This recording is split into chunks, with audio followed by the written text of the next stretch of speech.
नमस्कार, मैं हूं ब्रिजेश कुमार और आप देख रहे हैं discovery of truth. Discovery truth में आज हम बात करेंगे पूज्य प्रभु जी पर लगे उन गलत इल्ज़ामों के बारे में। कुछ ऐसे गिरोह है, मैं गिरोह शब्द यूज़ करूंगा क्योंकि इनकी जो हरकतें हैं वो गिरोह से कम नहीं है। तो कुछ ऐसे गिरोह है जो इरादतन संतों को बदनाम करने का काम करते हैं। पूज्य प्रभु जी जैसे पवित्र आत्मा को ये लोग अनाप शनाप बकते हैं, उनके बारे में गलत इल्ज़ाम लगाते हैं। तो आज हमारे साथ लाइव कॉल में जुड़े हैं डॉक्टर हेमंत भाई दाहोद मेडिकल कॉलेज में बतौर प्रोफेसर अपना काम कर रहे हैं, और दूसरे हैं डॉक्टर दीक्षित भाई चौधरी अहमदाबाद में वो एक बाल रोग स्पेशलिस्ट है। दोनों डॉक्टर का मैं डिस्कवरी ऑफ ट्रूथ में स्वागत करता हूं। आप दोनों का बहुत बहुत स्वागत है। नमस्कार, धन्यवाद। मेरा पहला प्रश्न नमस्कार। हेमंत भाई से। हेमंत भाई, आपने मंत्र दीक्षा किससे ली है? जी, मैंने मंत्र दीक्षा बापूजी से ली है सन अच्छा दीक्षित भाई, 1999 में ली। आपने दीक्षा किससे ली है ये बताइए। हाँ जी, मैंने 1995 में जब मैं 10वीं क्लास में था तब से मैंने बापूजी से अच्छा, दीक्षा तो ली। क्या आप प्रभु जी के पास, जहाँ पर प्रभु जी के आश्रम में या प्रभु जी के संस्था में या उनके सत्संग कार्यक्रम में कितने सालों से जाते हैं? दोनों को प्रश्न है मेरा। दोनों, पहले हेमंत भाई जवाब देंगे, बाद में दीक्षित भाई देंगे। हाँ जी, मैं करीब 6 सालों से प्रभु जी से संपर्क में जुड़ा हुआ हूँ। 6 सालों से क्लोजली जाना आना है, सत्संग जहाँ भी होता है वहाँ जाते आते हैं। अच्छा, ऐसा भी संभव हो जाता है समय के अनुसार। मेरा लगभग 7 सालों से है। 6 से 7 साल मेरे भी हुए होंगे प्रभु जी से संपर्क। अच्छा, तो क्या वहाँ आपने कभी ऐसा देखा कि प्रभु जी किसी का गुरु मंत्र जो बापू ने दिया है वह मंत्र बदलते हो?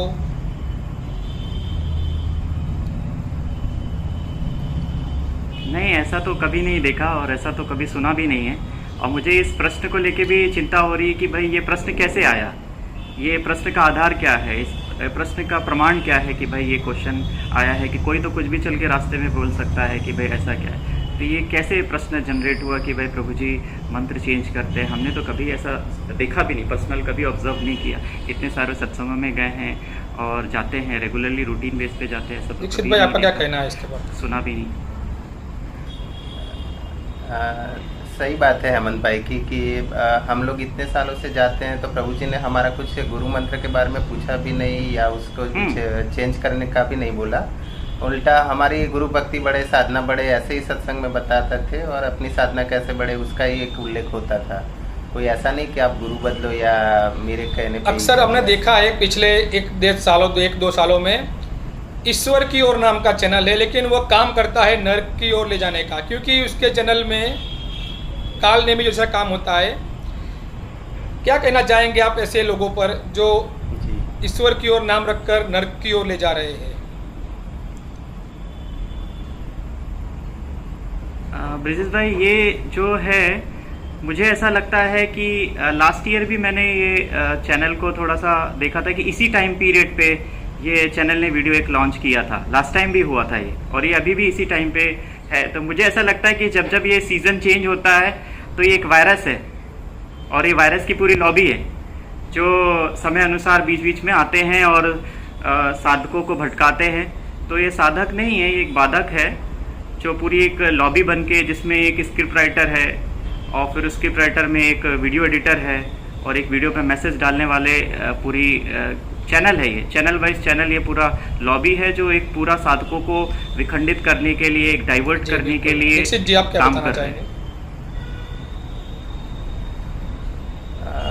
जी, एक्चुअली हम लोग पहले से ही जैसे 10वीं क्लास से मैंने दीक्षा ली और हम लोग आश्रम में आते जाते रहते, तो बापूजी एक भजन हमेशा बार बार रिपीट होता था बापूजी का कि निंदा किसी की हम किसी से भूल कर भी ना करें। तो ये इतने साल आश्रम में रहकर मतलब सीखे क्या? मतलब बापूजी का जो सिद्धांत है उससे विपरीत जाके इतना अनर्गल या आप बेबुनियाद सब झूठ बोलते जाओगे और आप किसी की निंदा करोगे, तो क्या ये बापूजी का सिद्धांत है क्या?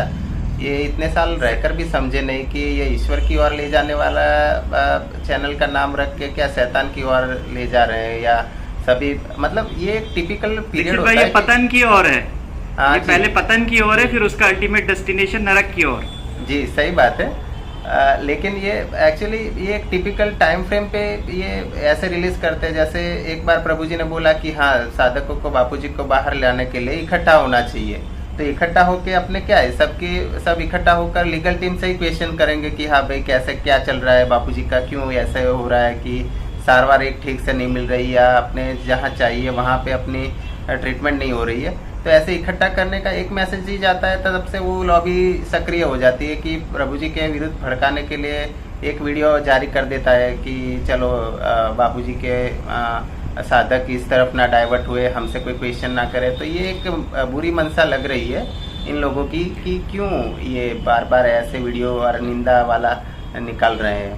तो ये इनको ऐसा है कि पब्लिक एक जगह इकट्ठी ना हो, और पब्लिक अगर इकट्ठा होगी तो बापूजी के आने का रास्ता साफ होगा, क्लियर होगा, तो पब्लिक को एक जगह इकट्ठा ही ना होने दो। ये पूरी एक गेम प्लान है, बिल्कुल आपने स्ट्रैटेजी सही कहा है, है, जो क्योंकि स्ट्रैटेजी 8 सालों में इन्होंने कभी भी जिस प्रकार से कोई बड़ी घटना होती है तो सारी संस्था, जैसे एक आश्रम है और समितियाँ है, 1400 समितियाँ है, ये लोग कभी इनको इकट्ठा करने का, इनको कोऑर्डिनेट करने का ठीक से काम नहीं करता। ये बहुत बड़ा प्रश्न है और इनको शायद डर ही है इन लोगों को कि कहीं साधक एक ना हो जाए और बापूजी के लिए एक होकर आवाज़ ना उठाए। हम अपने तो अगले प्रश्न में चलते हैं।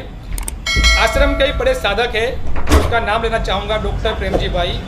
डॉक्टर प्रेमजी भाई काफ़ी अच्छे बड़े साधक है, लेकिन उन्होंने एक प्रभु जी पर एक बार बार वो एक प्रश्न सवाल उठाते हैं कि प्रभु जी श्रद्धांतरण करते हैं, और इस श्रद्धांतरण के मैटर को लेके वो प्रभु जी को बड़े ही गलत शब्दों से प्रयोजते हैं, जो मैं शब्द यहाँ यूज नहीं कर सकता।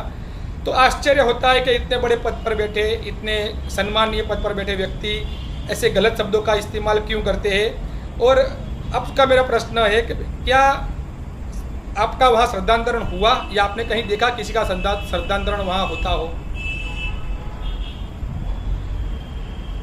नहीं, किसी का श्रद्धांतरण नहीं होता है। पहली बात ये बात समझने की है कि श्रद्धांतरण मतलब क्या। श्रद्धांतरण नहीं होता, श्रद्धा का विकास होता है। अल्टीमेट जो भी जिसने भी साधक ने दीक्षा ली है तो उसने दीक्षा लेने का उसके बाद जब आगे की रास्ता ये है कि वो ईश्वर की ओर आगे बढ़े, ईश्वर की ओर चले और ईश्वर प्राप्ति की ओर अग्रसर हो और ईश्वर प्राप्ति करे। तो प्रभु जी के पास जाने से और जो उनके मार्गदर्शन में जाने से ये चीज़ बड़ी है कि ईश्वर प्राप्ति का मार्ग और जो अपना लक्ष्य है, अल्टीमेट डेस्टिनेशन जो अपने को प्राप्त करना है, वो आसान हुआ है। उसमें श्रद्धा पुष्ट हुई है, ईश्वर के प्रति श्रद्धा बढ़ी है। अगर मैं ये कहूँ जो सो कॉल्ड ये जो लॉबी है इनको कि भाई यहाँ चले गए तो बापूजी के प्रति उनकी श्रद्धा डगमगा गई है या फिर इस तरीके के लोग हैं, तो ऐसा नहीं है। बापूजी के प्रति, उनके सिद्धांत के प्रति, उनके सत्संग के वचन के प्रति जो समर्पण है वो और बड़ा है और वो बहुत ज़्यादा तीव्र हुआ है। वो लक्ष्य के प्रति और ज़्यादा बहुत ज़्यादा तीव्र गति से बढ़ने की ओर प्रभु जी के आपका क्या इस बारे में आपका क्या एक्सपीरियंस है? क्या आपका वहाँ पर श्रद्धांतरण हुआ है? जी नहीं, जैसे हम लोग पहले जाते थे तो उसमें कुछ ऐसे कोई बात ही नहीं होती थी कि आप मेरी पूजा करो या प्रभु जी ऐसा बोले हो कि बापूजी को छोड़ दो या गुरु मंत्र छोड़ दो, गुरु मंत्र बदल दो, ऐसा कुछ भी नहीं होता। उल्टा उनकी जो बापूजी के साथ हुए संस्मरण जो हमें बताते थे उससे तो उतना प्यार आता था कि बापूजी की तरफ कि हाँ कि इतने। और हमारी भी ये जो इच्छा थी कि पहले के बापूजी का जो युवावस्था में क्या था, क्या उनकी लीला रही थी, तो वो सब हमको जानने को मिलता है। तो उल्टा हमारी श्रद्धा बढ़ती है। कोई श्रद्धांतरण का कोई इसमें मुझे नहीं लगता किसी की श्रद्धा। मैंने तो कई लोगों को प्रभु जी से जो मिलने जाते हैं, कई लोग को प्रभु जी से मिलने जाते हैं, समस्या बताते हैं, तो प्रभु जी कई बार सलाह भी देते हैं कि भाई आप श्री आशा रामायण का पाठ करो, बड़ बादशाह के फेरे फिरो। ऐसा तो एक नहीं, कई लोगों के किस्से हैं जो मैंने अपने कानों से सुने हुए। अब इस विषय को कैसे देखेंगे? ये बात ब्रिजेश भाई ये है कि ये एक पूरा तरीके से गेम प्लान बनाया जाता है कि साधकों को कैसे तोड़ा जाए। छोटे छोटे पहलू निकालो, उस पर तर्क रखो, फिर कुतर्क रखो, फिर अपने सिद्धांत बनाओ। ये पूरी एक लॉबी है जो बापूजी से अगेंस्ट जा रही है, बापूजी के सिद्धांत को फॉलो नहीं कर रहे हैं। ये साधकों को तोड़ के बात, ये काल ने बहुत निकट से प्रभु जी के कार्यों को देखा है। तो आपका क्या कहना है कि प्रभु जी के कार्य, कोई भी कार्य बापू के सिद्धांतों के विरुद्ध होते हैं क्या? नहीं, ये तो ये कोई भी कार्य जो हो रहे हैं वो सिद्धांत के अनुरूप हो रहे हैं और सिद्धांत के अनुसार ही हो रहे हैं। और प्रभु जी का जो श्री विग्रह है वो बापू जी के सिद्धांत की जीती जागती मूर्ति। आपका क्या कहना है दीक्षित भाई इसके बारे में? हाँ जी, जैसे हम लोग ने आपने सही बताया कि थोड़ा हम पर्सनल मतलब निकटतम थोड़ा रहे हैं प्रभु जी के साथ, तो हमने एक एक चीज़ जैसे बापू जी की जो कुछ भी वस्तु का व्यय ना हो, जैसे भंडारे का कोई सामान ऐसे व्यर्थ में ना चला जाए, और जैसे भंडारे में सबको सही से मिले, तो एक एक चीज़ हमने बापू जी के साथ जो देखी है वही की वही प्रभु जी के साथ देखी है। तो मतलब बापू जी ने यही बोला है कि जो मेरे सिद्धांत पे चलता है वही मेरा सत शिष्य है, बाकी और कोई मेरे सिद्धांत के अलावा और कुछ चाहता है तो वो मेरा शिष्य नहीं, भले ही मेरे गोद में ही क्यों ना बैठा हो। तो ये अपने इन लोगों की ईश्वर की ओर की चैनल जितने भी लोग जो बना रहे हैं और ये सब कर रहे हैं, तो उनको ये सोचना चाहिए कि क्या ये मैं कर रहा हूँ तो क्या बापू जी के सिद्धांत के अनुरूप है या कुछ अलग है। हाँ, तो ये देख पहली बात ये जो वीडियो बना है उसमें कोई भी जो पूरा वीडियो का जो एक फॉर्मेट है वो पूरा बापू जी के सिद्धांत के अगेंस्ट, मतलब कि ऐसा कोई भी शिष्य, मतलब ऐसा कोई भी साधक कैसे ये वीडियो बना सकता है अगर वो अपने आप को शिष्य बोल रहा है तो। भाई निंदा करने का फॉर्मेट तो अपन पहली बात अपन जो पर्चे बंटवाते हैं और अपन जो पाठ करते हैं घरों में, हे प्रभु आनंद आता, उसमें बापूजी कई बार ये लाइन रिपीट करवाते हैं, जैसे दीक्षित भाई ने बोला, निंदा किसी की हम किसी से भूल कर भी ना करें। तो भाई जब ये बात बापूजी का जब सिद्धांत है तो आपने उस सिद्धांत का ही उल्लंघन करके एक वीडियो बना दिया। आपने उस सिद्धांत को जीवन में लाया ही कहाँ, और आप दूसरों को सर्टिफिकेशन दे रहे हो कि आप ऐसा कर रहे हो और आप वैसे कर रहे हो और आप मंत्र बदला रहे हो। भाई आपसे सर्टिफिकेशन मांगा ही किसने? पहले आप उस दायरे में तो आओ, गुरु के सिद्धांत के दायरे में तो आओ, आप उस बात बोलने के अधिकारी तो बनो। बिल्कुल सही कहा। इन लोगों उसके अधिकार बापूजी ने प्रभु जी का जोधपुर कोर्ट में बापूजी प्रशंसा की थी। बापूजी ने कहा था कि प्रभु जी लोगों को ईश्वर की ओर ले जाते हैं। सच में ईश्वर की ओर तो प्रभु जी ले जा रहे हैं।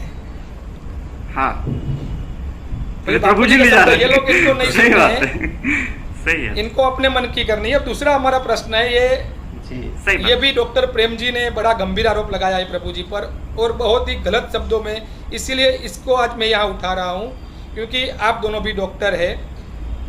क्या आपने प्रभु कह रहे हैं कि प्रभु जी के पास जाना व्यभिचारिणी गुरु भक्ति है, आपको क्या लगता है, आप क्या कहना चाहेंगे इस पर? दीक्षित भाई, सॉरी ब्रिजेश भाई मैं बात बताऊं कि ये जो व्यभिचारिणी वर्ड है, जैसे व्यभिचारिणी भक्ति आप जो वर्ड बोल रहे हैं, ये व्यभिचारिणी वर्ड किसी भक्त के आगे लग ही नहीं सकता। भक्ति कभी व्यभिचारिणी हो ही नहीं सकती।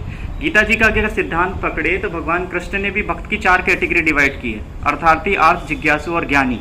तो भाई ये कौन सी कैटेगरी जो प्रेम जी डिवाइड कर रहे हैं, ये अपनी तुच्छ विद्वता का प्रदर्शन कर रहे हैं। व्याकरण दोष, पब्लिक की मानसिक व्याकरण दोष है ये उनका, ये पब्लिक की मानसिकता को डाइवर्ट कर रहे हैं। भगवान कृष्ण ने भी ऐसा क्लासिफिकेशन नहीं किया जैसे प्रेम जी ने भक्त के आगे और भक्ति के आगे ये व्यभिचारिणी वर्ड लगाया है। ये बहुत बड़ा अपमान है क्योंकि भक्त, भक्ति और भगवान तीनों पर्यायवाची शब्द वो इक्विवेलेंट हो जाते हैं, ठीक है। और उसके आगे कभी सही बात है, जो भक्ति है वो व्यभिचारिणी हो ही नहीं सकती। भक्ति भक्ति है, सही बात है, हो ही नहीं सकती। अगर व्यक्ति व्यभिचारिणी हो जाएगी तो ईश्वर का अपमान हो जाएगा। वो शब्द वहां आ ही नहीं सकते, ये शब्द बन ही नहीं रहा। पहली बात तो इसका आंसर करना क्या बने, ठीक है। ये व्याकरण दोष है उनकी। मुझे तो ये समझ में नहीं आया कि सो कॉल्ड प्रेम जी की शब्दावली में ये शब्द कम पड़ गए, जो खुद बापू जी के आश्रम में इतने साल रहने के बाद वो ये शब्दावली लिख रहे हैं कि व्यभिचारिणी वर्ड, ये कहाँ से आया, कैसे माइंडसेट में ये वर्ड कैसे आ गया? ये सोच का विषय है ना कि आप इतने साल आश्रम में रहे हैं और इतनी सेवाएं आपके द्वारा कराई है बापूजी ने, उसके बाद भी आप लास्ट में ये शब्द लिख रहे हैं भक्ति के आगे व्यभिचारिणी, मतलब क्या है? और दूसरा वर्ड, एक और चीज आई है जो मतलब इस वीडियो में और पहले के वीडियो जो उसमें कि भाई एकनिष्ठता, एक और ये भी है। ये प्रश्न आपने नहीं उठाया पर इसका आंसर भी अब ये चल ही रहा है प्रसंग, तो इसमें कंप्लीट कर दे कि भाई एकनिष्ठता का आकलन गुरु के सिद्धांत से होगा। जो व्यक्ति जितना गुरु के सिद्धांत के अनुरूप हो जाएगा वो उतना एकनिष्ठ है। अब बोले कि यहाँ चले गए तो तुम्हारी एकनिष्ठता खंडित हो गई, वहाँ चले गए तो एकनिष्ठता खंडित हो गई। ऐसा नहीं है, ऐसा ये सिद्धांत नहीं है।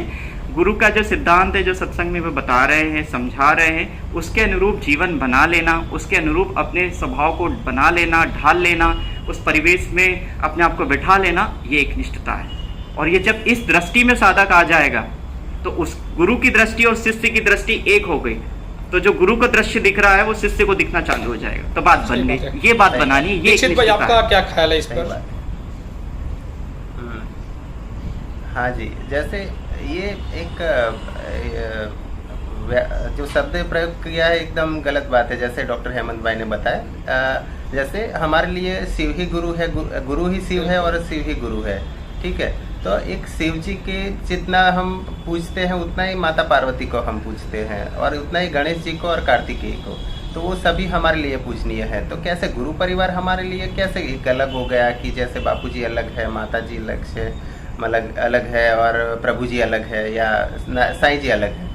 तो ये हम एक के पास जाते हैं, मतलब कुछ जाते हैं कि हाँ भी दर्शन कर लिए मैया जी के या प्रभु जी के दर्शन कर लिए, तो इसमें क्या व्याभिचारिणी या जो भी बोगस जो शब्द यूज किए हैं उन लोगों ने, तो एकदम घटिया है। ब्रिजेश भाई, इसमें अगर बात, जैसे दीक्षित भाई ने बात बोली, बहुत अच्छी बात बोली कि अगर अब इसी बात को लेके आगे बढ़े कि अगर हम कहीं मंदिर में जा रहे हैं, तो मंदिर में अपन जाते हैं तो कई बार अपने को शिव जी का कोई भक्त है तो शिव जी के प्रति उसको अनुराग है, शिव जी के मंदिर में गया तो वहां पर मंदिर में पार्वती जी भी विराजमान होती है, गणेश जी भी विराजमान होता है। तो शिव जी का भक्त क्या करेगा कि भाई इनके सिद्धांत के अनुसार बात करे, क्योंकि सिद्धांत से तो कोई लेना देना नहीं है, तो मूर्ति को मान लिया है।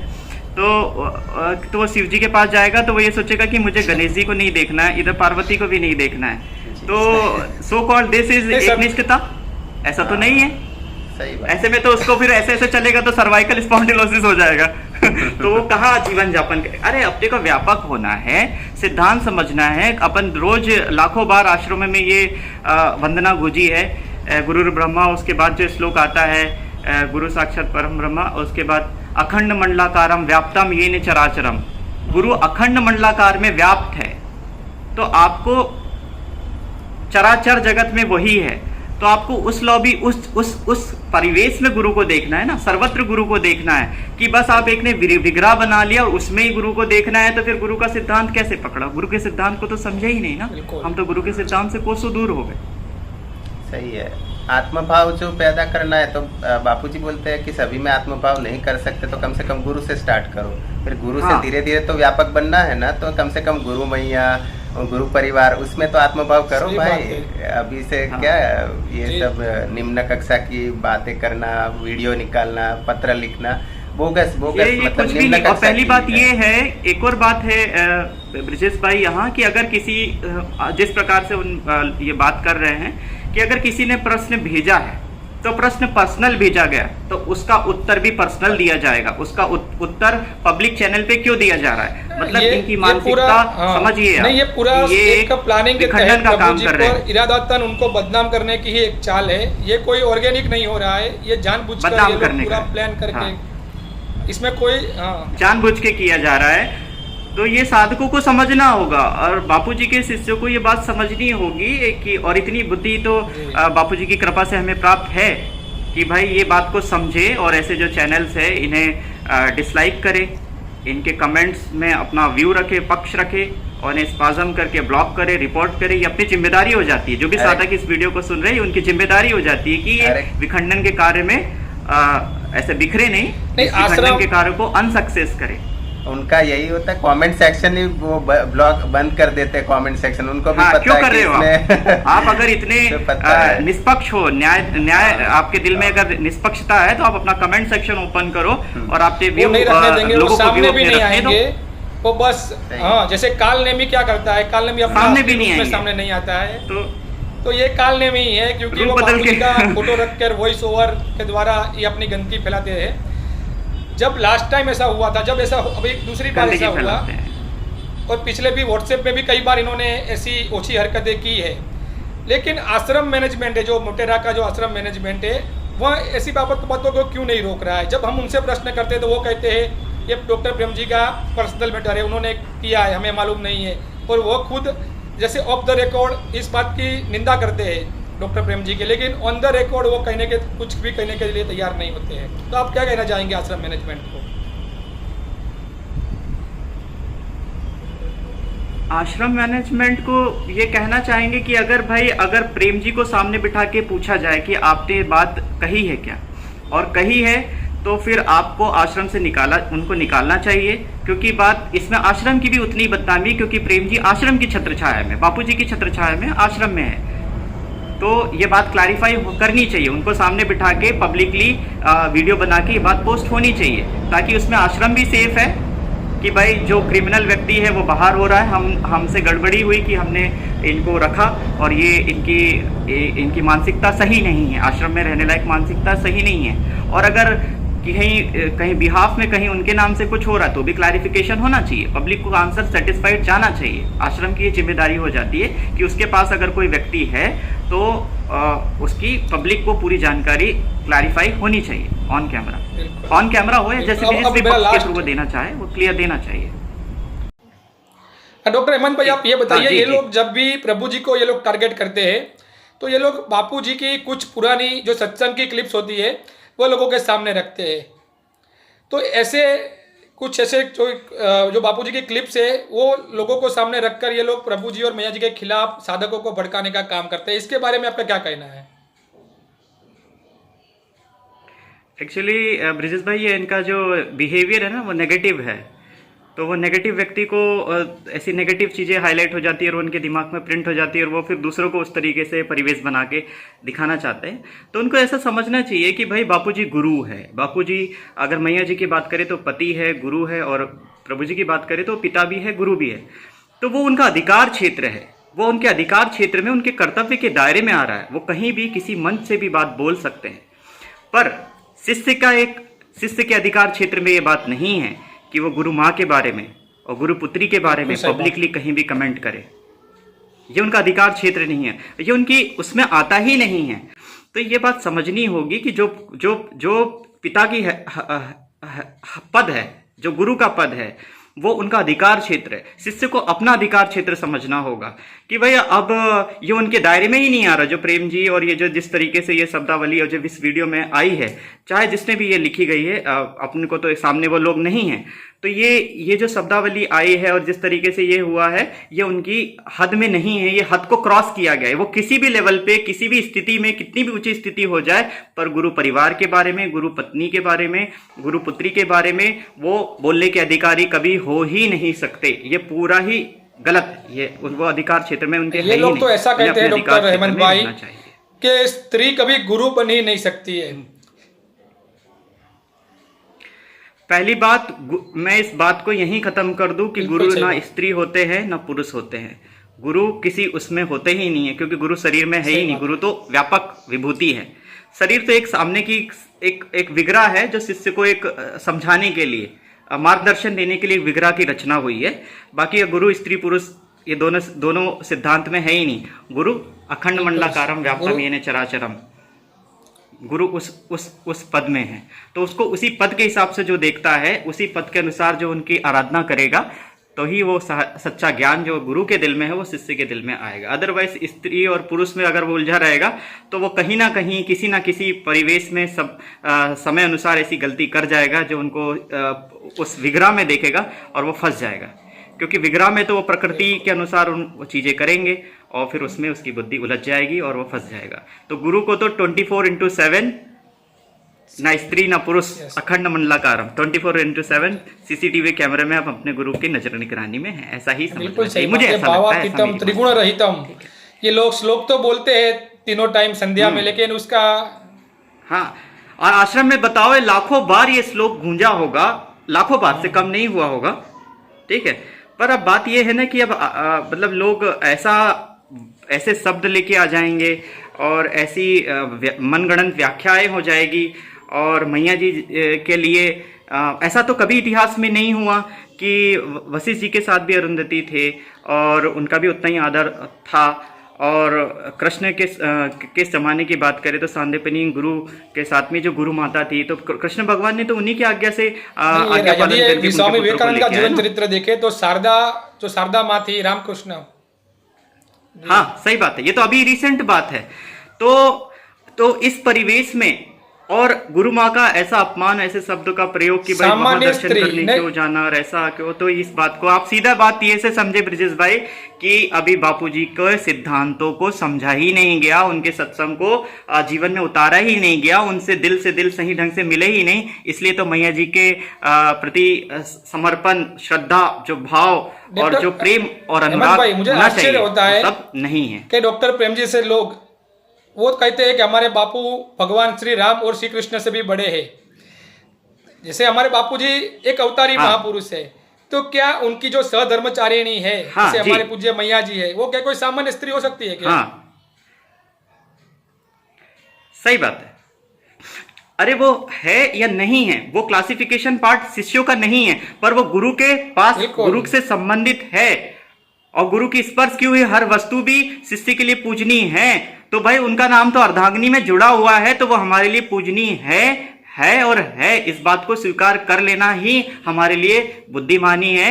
अन्यथा हम शिष्य के दायरे से बाहर जा रहे हैं, हम सिद्धांत के अनुरूप जीवन नहीं जी रहे। आपने बहुत अच्छी बात कही है डॉक्टर प्रेम जी। डॉक्टर हेमंत भाई, पूज्य बापू ने मातृ पितृ पूजन दिवस की परंपरा शुरू की और ये लोग कहते हैं, ये बात आपने बहुत अच्छी याद दिलाई, इतना विरोधाभास है। हाँ, अरे भाई ये बात देखो, आपने बहुत अच्छा, मैं दिमाग से उचट गई कि भाई हम खुद गुरु परिवार, खुद बापूजी इस मातृ पितृ पेरेंट वर्शिप डे के जनिता है, प्रणेता है। मतलब इसी से ही अपन ने ही गुरु के द्वारा परंपरा चली, जिसमें खुद बच्चा पेरेंट्स को पूजन कर रहा है। और उसी परिवार में ये बात हो रही है कि भाई आप गुरु माँ को अलग रखो, गुरु पुत्री को अलग रखो, गुरु बच्चे को अलग रखो। तो भाई ये अब किस तरीके से बात बोलेंगे कि तो हमने तो बापूजी के सिद्धांत पे सीधे सामने से कुल्हाड़ी मार दी कि हमें तुमसे कोई मतलब नहीं, तुम्हारे सिद्धांत से कोई मतलब नहीं, तुम्हारे सत्संग से कोई मतलब नहीं। हम तो ये बात बोल रहे हैं कि ये गलत है। तो ये क्या है, ये किस तरीके की मानसिकता है? मतलब बापूजी के जो परंपरा हम अपन जो दूसरों को शिक्षा दे रहे हैं, मतलब समाज को जो प्रेरणाएं दे रहे हैं बापूजी के थ्रू, तो वो तो पूरी गलत हो गई। अपन अपने घर में बापूजी लौकिक जो माता पिता है, हमारे शरीर के माता पिता है, उनकी पूजा करने को कहते हैं। और ये जो महाशय बैठे हैं आश्रम में बैठकर जो इतनी बड़ी बड़ी बातें लिखते हैं, इनको इतनी भी अक्कल नहीं है कि बापूजी हमारे आध्यात्मिक पिता है, लौकिक पिता से भी बड़े पिता है। और उनकी जो सहधर्मचारिणी है वो भी हमारी आध्यात्मिक माता हुई। तो इनकी तो 4 बार नहीं 1000 बार पूजा करनी चाहिए ना। 1000 बार पूजा होना मांगता है कि भाई, और ये तो सौभाग्य की बात है कि आप उस परिवेश में, उस समय चक्र में, उस काल चक्र में पैदा हुए हैं जब आपको गुरु माता और ऐसे 4 मतलब 4 पिंड अपने जो हैं, चाहे प्रभु जी बोले, जो साईं जी बोलो, ऐसे महापुरुषों के सानिध्य में आपको जीवन जीने को मिल रहा है, उस समय चक्र में जीवन जीने को मिल रहा है, उस प्रकृति में जीवन जीने को मिल रहा है। ये अथाह सौभाग्य की बात है। मैं सोच रहा हूं कि इस सौभाग्य को लेकर व्यक्ति क्यों नहीं आगे बढ़ रहा कि भाई हम इस सौभाग्य, इस समय चक्र में जन्मे हैं। आप अगर इस बात को सोचे तो एक मतलब इतना बड़ा आनंद का विषय है कि भाई जिधर दृष्टि डाले उधर से वो उसका ज्ञान का पुंज आ रहा है और आपको उन्नति की ओर ले जा रहा है। पर ये बात है ना कि दृष्टि जैसी रखेंगे वैसी दृष्टि का निर्माण। हमें गर्व होना चाहिए हमारी गुरुपुत्री पर। जैसे ऐसे विपरीत माहौल में भी आज प्रभु जी जिस प्रकार साधकों को संभाल रहे हैं, मैया जी को संभाल रहे हैं। देखिए कोई सामान्य यदि कोई स्त्री होती तो ऐसे माहौल में वो टूट जाती। लेकिन ये बात भी समझने की है। मैं एक जनरल प्रैक्टिकल आपको बात बताऊं कि जैसे कि बापू जी है और साईं जी है, जेल में होने के बावजूद भी जो मैया है, प्रभु जी है, वो हजारों लोगों को दर्शन दे रहे हैं और उनके पास कई लोग अपनी समस्या लेके आ रहे हैं और उनका हंसते खेलते वो निवारण कर रहे हैं। दुख से आता है सुख लेके जाता है, दुख से आता है सुख लेके जाता है, उदास आता है खिला हुआ चेहरा जाता है। तो पब्लिक को ये बात क्यों नहीं दिख रही? क्यों बात ये नहीं समझना चाह रहे? क्या वो ये नहीं चाह रहे कि प्रकृति में खुशी बनी रहे? वो ये नहीं चाह रहे कि प्रकृति में आनंद बना रहे? मतलब ये है कि वो प्रकृति के कार्य में बाधक बन रहे, मतलब भक्ति के मार्ग में बाधक बन रहे, ईश्वर प्राप्ति के रास्ते में बाधक बन रहे। आप इस बात को क्यों नहीं समझ रहे कि ऐसा क्या घट रहा है जो पास में जा रहा है? तो वो जो सिद्धांत बापूजी से मिल रहा था और वो किसी कारण से उसको हृदय नहीं भर पा रहा, तो वो कहीं जा रहा है तलाश में और उसको पुष्टि हो रही है। देखे कि बापूजी और साईं जी की अनुपस्थिति में यदि कोई पूरे साधक परिवार को संभालने वाला हो, कोई सही मार्ग देने वाला हो, तो पूज्य मैया जी और पूज्य प्रभु जी सही ही मार्गदर्शन है। देने वाला हो। और किसी वक्ता में इतना दम नहीं है है। या ना ही हम किसी की निंदा नहीं कर रहे, सब अच्छे अपने अपने स्थानों पर अपनी सेवा कर रहे हैं। लेकिन यदि बोलते ना साधक परिवार को एक मुखिया की जरूरत है। अभी बापूजी है ही, साईं जी भी है ही, लेकिन अभी हाँ। वो जेल में है, उनकी मर्यादा है, वो लोगों के संपर्क में नहीं आ सकते। सही बात है कि जो भक्त के भाव है, जो उनके दिल की वेदनाएं हैं, तो उनकी वेदना को वो आसरा चाह रहा है ना कि मेरी वेदना को कोई सुने, चाहे वो बिल्कुल। सांसारिक वेदना हो सही चाहे बात है। आध्यात्मिक वेदना हो। ठीक है, तो दोनों वेदनाओं का समाधान करने के लिए कोई तो उसको आधार चाहिए ना। नो डाउट बापूजी सर्वत्र है, पर किसी ना किसी मुख तो चाहिए ना उनको अपनी बात रखने के लिए। तो वो कभी श्री जी के माध्यम से, कभी मतलब प्रभु जी के माध्यम से, कभी मैया जी के माध्यम से साधकों के प्रश्नों का निवारण कर रहे हैं, हो रहा है, होता रहेगा। ठीक है, और जो चीज ये जो विघटनकारी है, ये पहले भी थे, आज भी ये बात संतों का के पता मार्ग में नहीं। तो ऐसे रोड़े आते ही रहेंगे, लेकिन अब साधकों को आते देखना रहते होगा हैं। ना, साधकों को और किस पर भरोसा करना है। हाँ, ये एक बहुत अच्छी बात आपने बोली कि साधकों को अलर्ट रहना है। ब्रिजेश भाई, अगर आपको बात बताए कि जैसे कई लोग बोलते हैं कि आप लोग उधर क्यों जाते हैं, जैसे इस तरीके की बातें इसमें बात में बोली गई। अरे भाई, वहां जाते हैं प्रभु जी के पास या मैया जी के पास, तो ऐसा लगता है कि स्वयं बापू जी के पास ही पहुंचे हैं। कभी ऐसा दिल में जो बापू जी के पास जाने के बाद जो हृदय भरता था, वैसे ही वहां होता और श्रद्धा प्रगाढ़ होती और बापू जी के प्रति और जो अनुराग, रति और जो एकदम प्रेम होता है वो उमड़ता है। मेरा भी ऐसा अनुभव है कि जब इसीलिए वो बार बार प्रेम और जब होता है तो खींचे चले जाते हैं और जाते रहते हैं, और पुष्टता मिलती है, बल मिलता है, ताकत मिलती है। हमारा भी ऐसा अनुभव है कि जब हम वहाँ जाते हैं तो हमें ऐसा लगता है, हमें प्रभु जी में कहीं ना कहीं बापू जी की वह छाया दिखती है। हाँ, और हृदय प्रसन्न होता है, और बापू जी से भी दिल में प्रसन्नता होती है कि भाई बापू जी खुश हैं, आनंदित है। जैसे शिष्य को एहसास हो जाता है कि गुरु अगर क्रोधी है या कुछ गड़बड़ हो रही है, तो शिष्य को एहसास हो जाता है कि कहीं कुछ गड़बड़ी हुई है, पर ऐसा नहीं है। बहुत आनंद होता है, खुशी होती है, प्रसन्नता होती है, बल होता है। ये लोग अक्सर एक सवाल उठाते रहते हैं कि बापू जी, प्रभु जी अपने सत्संग मंच पर बापू जी के फोटो क्यों नहीं रखते हैं? इसके बारे में क्या कहना आपका? हाँ, इसके बारे में ये है कि देखो, बापूजी ये चाहते हैं कि जो प्रभु जी हैं वो अपना नाम स्वयं बनाए। ठीक है, अब ये बात का प्रश्न तो मैं काउंटर अटैक अपन वैसे भी अपने इसमें भी कर सकते हैं कि भाई बापूजी फोटो क्यों नहीं रखते, लीलाशाह बापूजी की, हाँ? क्योंकि बापूजी ने लीलाशाह बापूजी की परंपरा को तो आगे नहीं, मतलब उनके आश्रमों को तो नहीं गए ना, वो तो उन्होंने खुद अपनी चीजें तैयार की है। बस मुझे ऐसा ही लग रहा है जैसा बापूजी के साथ हुआ उनकी संस्था में, लीलाशाह बापू की संस्था में, हाँ। कहीं ना कहीं यहाँ प्रभु जी के साथ भी ऐसा हो रहा हो, ऐसा दिख रहा है, हो रहा होगा, और इतिहास हाँ। भी बापू का लिखा गया। और रही बात ये हाँ, और रही बात ये है कि वो बापूजी का फोटो क्यों नहीं रख रहे या लीलाशाह बापूजी का रख रहे, तो ये श्री जी का अपना विषय है। नहीं, ठीक है, और ये उनकी भक्ति का पर्सनल मैटर है। ठीक है, इसमें किसी को, मैं आपको एक बात देखिए, ये जो सवाल उठाते हैं ना कि प्रभु जी क्यों नहीं रखते फोटो, तो प्रभु जी ऐसे व्यक्ति का फोटो रखते हैं जो बापू जी को सबसे प्रिय है। बापू जी की जो सबसे प्रिय जो व्यक्ति है, मैं व्यक्ति नहीं कहूंगा, वो तो अस्तित्व है, परब्रह्म है, ऐसे जो प्रिय परम प्रिय गुरुदेव का फोटो, जैसे बापू जी की जो प्रिय जो चीज है, जो गुरुदेव है अपने, उनके प्रभु जी बापू जी को नहीं रखते, बापू जी के हृदय को रखते। आपने बहुत अच्छा ये शब्द यूज किया कि बापू जी के हृदय को, कि और हृदय से बड़ा और क्या रख दे इसके ऊपर। तो अब बात ये समझने की है ना कि जो हृदय जिसमें जो पूरा भरा है उसका पूजन हो रहा है, तो लोगों को क्यों जलन हो रही है, क्यों बात को नहीं समझ रहे हैं। इसलिए अब ये इसको कैसे समझाए, ये तो अब यही है कि अंदर का विषय है, दिल में क्या चल रहा है, उसी से बात समझ में आएगी। बिल्कुल, इन लोगों को जब हम मैया जी के दर्शन के लिए जाते हैं, जैसे आप जैसे और हम जैसे साधक जाते हैं, तो भी इन लोगों को पेट में दर्द होता है। तो आप ऐसे जिसके पेट में दर्द होता है मैया जी के दर्शन से, वो तो खुद नहीं आते, हम जाते हैं तो भी उनको दर्द होता है। तो ऐसे लोगों को क्या कहना चाहेंगे आप, शॉर्ट में बता दीजिए। अब क्या, अब आप ही बताओ कि ऐसे लोगों को क्या कहें। तो अपन ने तो ये इतने सारे उदाहरण सामने रखी दिए, कालनेमी हो गए, बाधक हो गए, विघटनकारी हो गए, तो अब इससे बड़ा शब्द और क्या लाए, हम बोलना भी नहीं चाहते ये शब्द, पर Okay. अब क्या करें, नहीं बिल्कुल विपक्ष आया है दीक्षित तो जी, अपने को विपक्ष रखना पड़ रहा है। मैया जी के दर्शन के बारे में आपके हाँ, अनुभव मैया थोड़ा जी के हमें दर्शन बता से दीजिए। हाँ जी, मैया जी के दर्शन से सबका जो आनंद बढ़ता है, उनकी हाँ। क्षमता बढ़ती है, तो उससे जो फायदा होता है, तो अगर किसी को किसी से फायदा होता है तो उसको रोकने की तुम्हें क्या पड़ी है।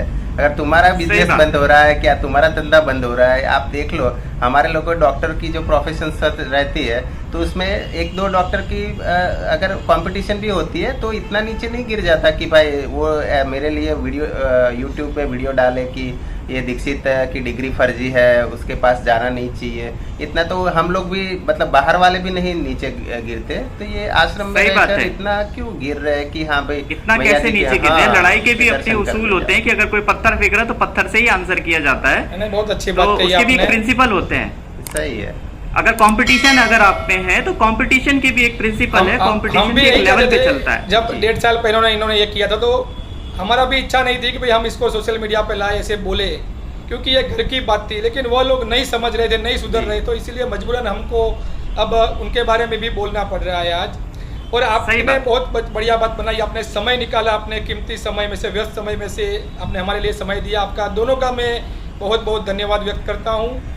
और डॉक्टर प्रेम जी भाई को भी अपने इस चैनल के माध्यम से और दूसरे जो भी ईश्वर की ओर चैनल नाम से नरक की ओर ले जाने का जो कृत्य कर रहे हैं, उन सभी को मैं कहना चाहूँगा कि आप इस वीडियो को देखिए वो MBBS डॉक्टर है, लेकिन हमने उनको जवाब देने के लिए यहाँ भी 2 साधक डॉक्टर ही बिठाए हैं। तो आशा करते हैं कि इन डॉक्टरों की बात आपको ज़रूर समझ में आएगी और आप भविष्य में ऐसे कोई भी दुष्कृत्य नहीं करेंगे जिससे साधक परिवार का जो एकता है उसमें उनकी एकता को नुकसान हो, एकता खंडित हो, खंडन ऐसा हो। कोई भी कार्य नहीं करेंगे, ऐसी हम आशा करते हैं। और इस वीडियो को यहीं पूरा करते हैं, मिलते हैं अगले वीडियो में, तब तक के लिए मुझे इजाज़त दीजिए। जय हिंद, भारत, जय सनातन।